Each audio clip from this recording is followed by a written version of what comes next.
EPAWA meteorologist Bobby Marchich here with your outlook for November 27th, 2019. We're going to have a cold front moving through the region today, and this is going to end the mild temperatures. We had a very nice day yesterday, really nice day, with temperatures well into the 50s to near 60 degrees, and maybe some areas into the lower 60s. It was really nice. And then once dark hit, it dropped off pretty quickly. And today we have the cold front moving through, so it's going to remain on the milder side, not quite as mild as it was yesterday, of course, because we have clouds, plenty of clouds to deal with today, and then there's going to be a few showers here, a few spotty showers, though. This is not going to be like a deluge. They're going to be light and intermittent, moving through the region through the course of the day today, and then that cold front's going to move through tonight. Once it does, the winds are going to pick up, and we're going to see some gusts that are going to be in the 25 to 35 mile per hour range overnight. And even more so on Thursday with potential for 35 to 45 mile per hour gusts. So it's going to be a little bit windy once this front passes. And this is all in association with this system moving through the Great Lakes.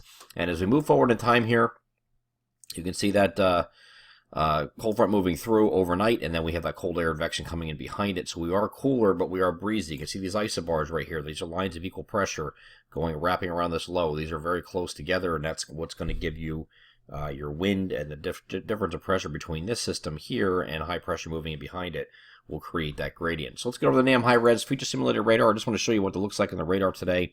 Again, it's going to be light and intermittent. Some showers that are going to move through this morning. Just a few spotty showers here. You can see that moving quickly eastward. And then once we get into the afternoon hours, we should start seeing more showers pick up. And these are going to be very widely scattered showers and very light, okay, moving through pretty quickly. And that's going to go right into this evening. This is looking at this evening right here. So it goes into the evening, and then once that front passes, then we start to pick up in the winds. Might even be a few snowflakes mixing in here up in the far northern areas until before this finally ends and gets out of here, but no big what everybody's concerned about is now the weekend system. And it's starting to concern us a little bit too, because there's some very crazy model solutions here that are now being very consistently modeled on the GFS, which I'm showing you here. There's still some variability on the European model, Canadian model, some of the other models we look at. The GFS has at least been consistent, showing a specific feature that I want to get to here in this video. Not a high confidence feature, but by any means, but it is still consistently showing on this GFS model. First, we get to Thanksgiving Day. Of course, we're breezing mainly in the morning. I think it's going to start to diminish in the afternoon as far as the winds are concerned. So windiest in the morning, and then we get in the afternoon, it start to gradually diminish. It's not going to be a shutting off like a light switch type thing, but it's going to gradually decrease during the afternoon.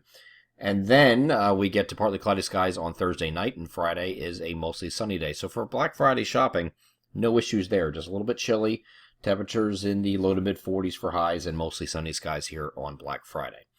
Okay, now Saturday. I think we start off with sun in the morning, have increasing clouds later in the day, and then this mess comes in at night, but it looks like it's going to be late at night, like way after midnight, maybe heading into very early Sunday morning. It's going to be right around dawn, actually, when we start seeing some precipitation move through with this.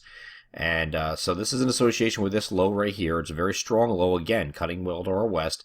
There's a warm front in association with this, which is moving out all this precipitation out in front of it. But at the same time, you have cold air damming coming in here at the surface because you have high pressure, not on the map here, but it's way a little bit further up north than this. But there's high pressure sitting over top of the system.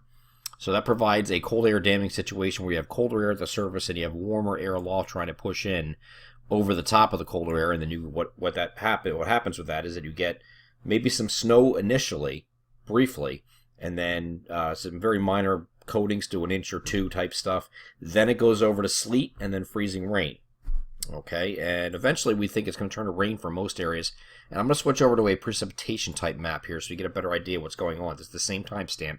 So we're looking at Sunday morning here. And you have snow that starts initially. Any of these blues are indicating snow. Any of the, like orangish colors here, this is sleet. Any of the pinks are freezing rain, and the green, of course, is rain. So you can see where it is here. As we get through time here, going to early afternoon on Sunday, we're actually seeing snow, again, at the onset. Then it's going to change over to sleet, freezing rain. And then for most areas, it's going to change to rain. Okay, and this is going into Sunday evening now. You still have a primary low that's sitting over here over the eastern Great Lakes, sitting over Lake Erie or western Lake Erie. But you also have a redeveloping low. This is going to be forced to redevelop because there's a block in place. Greenland block is going to take care of this system and block its advance.